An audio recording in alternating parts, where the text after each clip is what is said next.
শুভেন্দু অধিকারী মুখ্যমন্ত্রী হলেন, স্বাভাবিকভাবে ওনারই হওয়ার কথা, উনিই হলেন। যিনি মমতা ব্যানার্জিকে দুবার বলে বলে পরাজিত করেছেন, তিনি মুখ্যমন্ত্রী হবেন না তো কে হবেন? তবে সুবিধা একটাই, এটা তোলামূলের মতো দল নয়, বা কংগ্রেসের মতন দল নয়, বা লালু প্রসাদের দল, মুলায়ম সিংয়ের দল, শরদ পাওয়ারের দল, স্টালিনের দল, এরকম দল নয় আমাদের বিজেপি। বিজেপিতে কোনো নেতা মন্ত্রী যদি সেরকম পাওয়া যায়, তাকে সরিয়ে দিতে বিজেপির বেশি সময় লাগে না। তবে তারা অভিযোগ পেলেই শুধু নয়, তারা নিজেরা সেটা যাচাই করেন, করে তারা যখন নিশ্চিত হন যে হ্যাঁ এ উপযুক্ত নয়, তাকে সরিয়ে দিতে তাদের সময় লাগে না।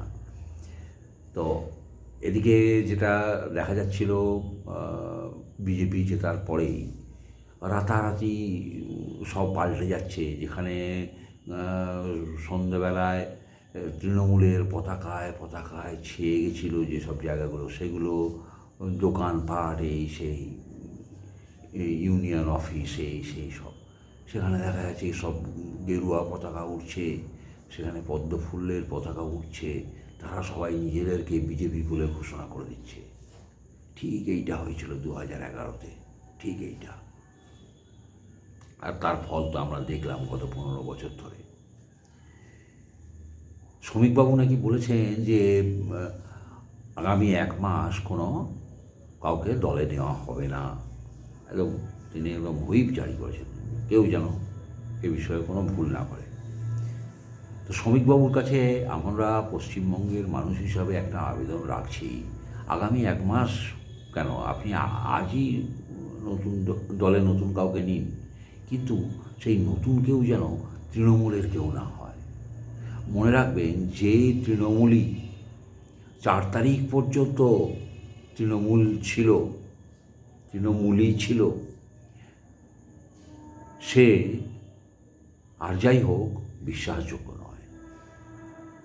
সে বিশ্বাসযোগ্য নয়, তার চিন্তাভাবনা বিশ্বাসযোগ্য নয়, তার বোধ বুদ্ধি বিশ্বাসযোগ্য নয়, তার কিছুই বিশ্বাসযোগ্য নয়।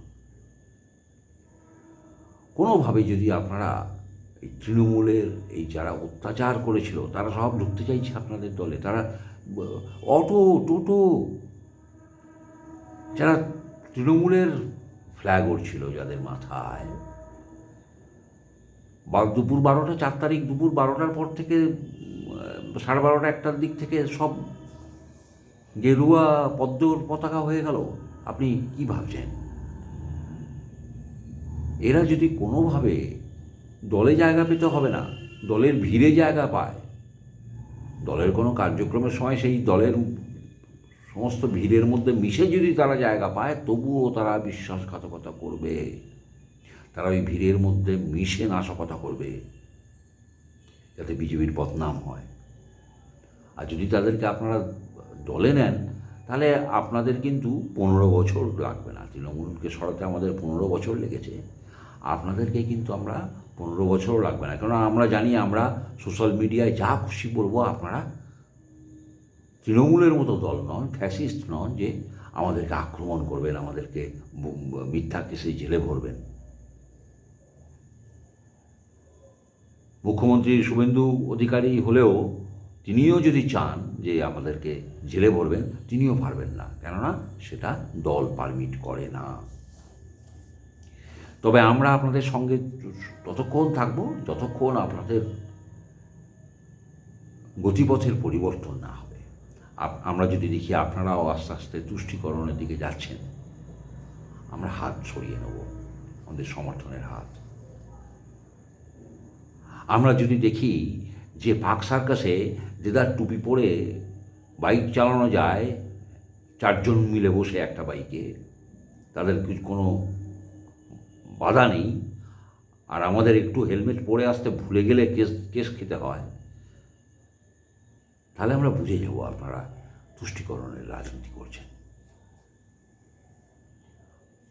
আমরাই সবার আগে এই সত্যি এই বিপদ আমাদের পশ্চিমবঙ্গের জনগণের সামনে তুলে ধরব। তো শ্রমিকবাবুকে আমি বলছি, মাননীয়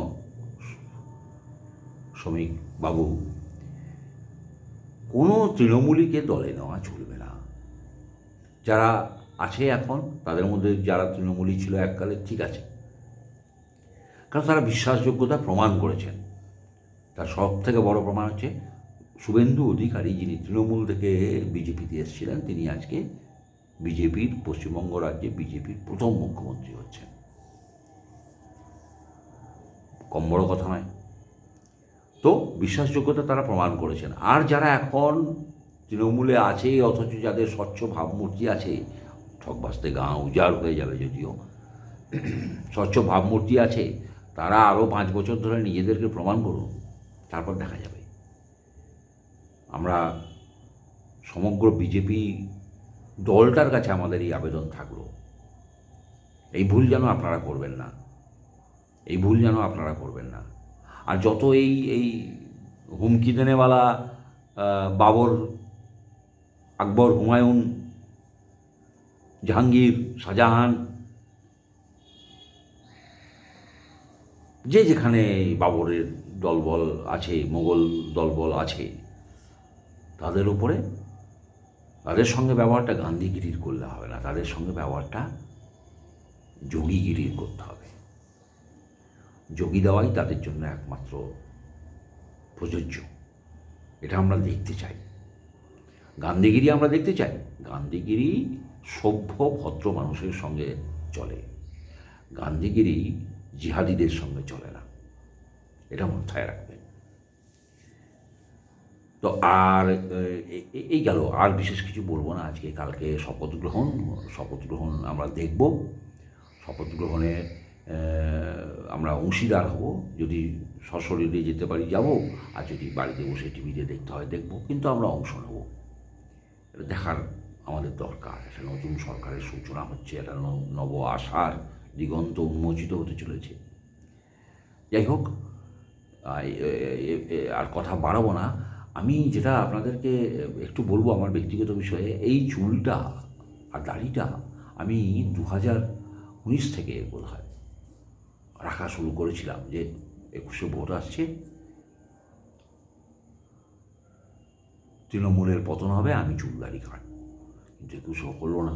21শে আমি খুব নিশ্চিত ছিলাম যে সরকার উল্টো হবে, কিন্তু আশ্চর্য, উল্টো হলো না। এখন যদিও সব পরিষ্কার হচ্ছে কেন উল্টো হয়নি। যাই হোক, তো সেই চুল 26শে এসে দেখুন হয়েছে। এর মাঝখানে 2-3বার আমি ছাঁটতে বাধ্য হয়েছি, এত লম্বা হয়ে যায়, সামলানো যায় না। তো এখন এই চুল দাড়ি আমাকে কাটতে হবে। তো আমার এই চুল দাড়িগুলো দেখুন এত বছর ধরে আমার সঙ্গে রয়েছে, আমার এদের উপরে মায়া পড়ে গেছে। তো আমি আমার কী করবো, আমি সিদ্ধান্ত নিতে পারছি না, আপনাদের সাহায্য চাই।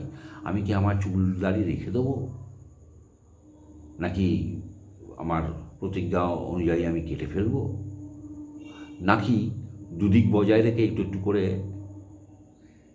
ছেঁটে দেবো? আপনারা প্লিজ আমাকে জানাবেন, আমার মন্তব্য যে কমেন্ট বক্স আছে একটু জানাবেন। এই চুলটা কি আমি বিদায় দিয়ে দেবো?